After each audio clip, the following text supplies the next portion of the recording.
సాగు విస్తీర్ణం పెరగాలనే ఉద్దేశంతోనే రైతు బంధు ఇచ్చామని భారాస కార్యనిర్వాహక అధ్యక్షుడు కేటీఆర్ తెలిపారు. శాసనసభలో ఆయన మాట్లాడారు. 2019-2020లో సాగు విస్తీర్ణం 141 లక్షల ఎకరాలుంది. 2020-21లో సాగు విస్తీర్ణం 204 లక్షల ఎకరాలని నివేదికలో చెప్పారు. రైతు బంధు ఇవ్వడం వల్లే సాగు విస్తీర్ణం గణనీయంగా పెరిగింది. ఇదే విషయాన్ని ప్రభుత్వం ఇచ్చిన నోట్ స్పష్టం చేస్తుంది. 4.50 లక్షల మంది గిరిజనులకు పోడు పట్టాలు ఇచ్చాం. పోడు పట్టాలున్న గిరిజనులకు రైతు బంధు ఇస్తారో లేదో ప్రభుత్వం చెప్పాలి. రైతు బంధుకు కోతలు పెట్టే ఉద్దేశం ప్రభుత్వానికి ఉంది. లేకపోతే పీఎం కిసాన్ సమ్మాన్ నిధి గురించి మంత్రి చెప్పేవారు కాదు. తెలంగాణలో పీఎం కిసాన్ సమ్మాన్ 20% మంది రైతులకే వస్తుంది. రైతు బంధు యథాతథంగా ఇస్తామంటే ఈ చర్చ ఎందుకు? పత్తి, కంది 8 నెలల పంట ఆర్థిక సాయం ఒక పంటకు ఇస్తారా, 2 పంటలకు ఇస్తారా అనేది ప్రభుత్వం చెప్పాలి.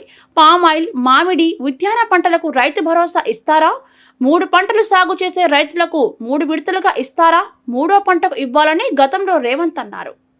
భారత చరిత్రలో రైతుకు పెట్టుబడి వ్యవసాయానికి ఇచ్చిన మొట్టమొదటి ప్రభుత్వం తెలంగాణ ప్రభుత్వం, మొట్టమొదటి నాయకుడు కేసీఆర్. అయితే 72,000 కోట్ల రూపాయలు రైతుల ఖాతాల్లో నేరుగా జమ చేయడానికి ప్రేరణ అయింది. అసలు ఆ పథకం ఎందుకు తేవాల్సి వచ్చింది? అది చెప్పకపోతే, ఆనాటి పరిస్థితులు ఆకలింపు చేసుకోకపోతే, బ్యాక్గ్రౌండ్ అర్థం కాకపోతే, పథకం ఎందుకు ప్రారంభించాల్సి వచ్చిందో దాని నేపథ్యం తెలియకపోతే మనం ఏం మాట్లాడతాం అధ్యక్ష? ఇంకోటి నేను వారిని కోరుతా ఉన్నా అధ్యక్ష, నీతులు మాకే కాదు కదా చెప్పాలి. విప్ గారు మీరు మీ సభ్యులకు కూడా చెప్పాలి. మరి మేము వడ్లే కొనలేదట, మేము కొననేయలేదు, వ్యవసాయమే జరగలేదు, పద్ధతి కాదు. దయచేసి మీరు మీ సభ్యుల దిక్కు చూసుకొని వాళ్ళతో నేర్పించి ట్రైనింగ్ ఇచ్చారు అధ్యక్ష 2 రోజులు. మరి వాళ్ళకి ట్రైనింగ్ చక్కగా ఇచ్చింటే బాగుండేది కదా అధ్యక్ష. అధ్యక్ష మేము ఒకటే అంటున్నాం అధ్యక్ష, ఆ రోజు రైతు కళ్ళల్లో ధైర్యం లేదు. ఉమ్మడి ఆంధ్రప్రదేశ్లో, తెలంగాణ ప్రాంతంలో కళ్ళంలో ధాన్యం లేదు.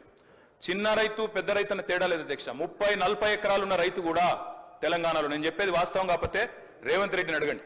ఎందుకంటే ఆయన మహబూబ్ నగర్ జిల్లా వలసల జిల్లాగా పేరుపడ్డ జిల్లా. ప్రతి సంవత్సరం 14 లక్షల మంది వలసపోయే జిల్లా. అధ్యక్ష కేటీఆర్ గారు సభానాయకుడు రేవంత్ రెడ్డి అని ఏకవచనంతో మాట్లాడకండి అధ్యక్ష. సభానాయకుడు గౌరవం అనేది గౌరవం ఇవ్వండి. రైట్, గౌరవం అనేది అధ్యక్ష, గౌరవం అనేది ఇచ్చి పుచ్చుకోవాలి అధ్యక్ష. ఇస్తాం, మేము కూడా ఇస్తాం. ఇవ్వకపోతే కేసీఆర్ గారిని ఇష్టం వచ్చినట్టు మాట్లాడితే మేము కూడా అట్లే మాట్లాడాల్సి వస్తుంది అధ్యక్ష. దాన్ని మేమేం చేయాలి అధ్యక్ష? 20-30 నేనేం తిట్టలేదు కదా అధ్యక్ష. నేనేమన్నా అధ్యక్ష, పేరు పెట్టి పిలిచిన గంతే కదా. అదే ఏకవచనంతో పిలవకండి మీరు చాలా అధ్యక్ష. ఓకే రైట్ అధ్యక్ష. మీకు చెప్పాల్సిన అధ్యక్ష 20-30 ఎకరాలున్న రైతులు కూడా, పాలమూరు లాంటి జిల్లాలో 20-30-40 ఎకరాలున్న రైతులు కూడా హైదరాబాద్కి వచ్చి కూలీ చేసుకునే పరిస్థితి అధ్యక్ష. ఇది వాస్తవం. ఎందుకంటే నీళ్లు లేవు, కరెంటు లేదు. అట్లాంటి పరిస్థితుల్లో రైతులు కూలీలుగా మారి అడ్డా మీది కూలీలుగా ఇక్కడ హైదరాబాద్ లో పనిచేసిన దుస్థితి. అందుకే మేము 20 ఎకరాలు, 10 ఎకరాలు, 12 ఎకరాలని కోతలు పెట్టలేదు అధ్యక్ష. తెలంగాణ ప్రాంతంలో నీళ్లు లేక ఎన్ని ఎకరాలున్నా రైతు కూలీగా మారిపోయిన దయనీయమైన పరిస్థితి ఉండే కాబట్టే మేము ఆలోచన చేసినాం అధ్యక్ష. మేము ఆనాడు మొట్టమొదటి ప్రాధాన్యతగా తెలంగాణ రాష్ట్రం ఏర్పడిన తర్వాత వ్యవసాయ రంగాన్ని తీసుకున్నాం. వ్యవసాయ రంగం, సాగునీటి రంగం. ఎందుకంటే నీళ్లు, నిధులు, నియామకాలను ఉద్యమ కాలంలో మేమే చెప్పినాం అధ్యక్ష. అందుకే నీటి విషయంలో ప్రతి నీటి బొట్టును ఒడిసి పట్టి గోదావరి గాని, కృష్ణ గాని సాగునీటి అందించాలి. ఖచ్చితంగా రైతుల బీళ్లకు ఖచ్చితంగా నీళ్లు ఇవ్వాలని ఒక ఎజెండాతో పనిచేసినాం. ఆ పునర్నిర్మాణ కార్యక్రమం తీసుకున్నాం అధ్యక్ష.